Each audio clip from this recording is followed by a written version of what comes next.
আজকে দেখলাম ড্রামের পাশ দিয়ে করলার কতগুলো গাছ হয়েছে। আমি কখনো করলা গাছ লাগাই না।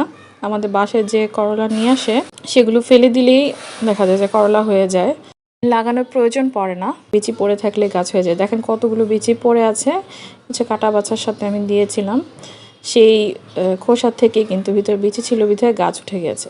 তো দুইটা ছিল এখান থেকে, এখানে তো আর আমি রাখবো না, এখানে অলরেডি গাছ আছে, সেজন্য আমি এটা আলাদাভাবে লাগিয়ে দিয়েছি। পাশে একটা করলা গাছ আছে, প্রায় করলা চলে আসছে এই গাছটাতে।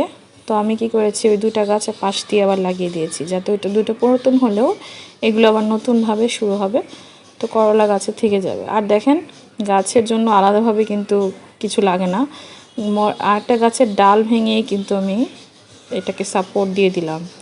তো গাছপালা করতে গেলে সব কিছুই কাজে লাগে। আপনি পুরাতন যা আছে সব কিছুর মধ্যে গাছ লাগাতে পারবেন, সব কিছু রিইউজ করা যায়। তো একেবারেই সহজ। আর করলা গাছ তো আমি কখনোই লাগাই না, একাই হয় এবং সুন্দরভাবে হয়ে যায়। এই যে পাশ দিয়ে মিষ্টি কুমড়া গাছ লাগানো হয়েছে, মিষ্টি কুমড়া বীজ থেকে সুন্দর মশলা উঠে গিয়েছে।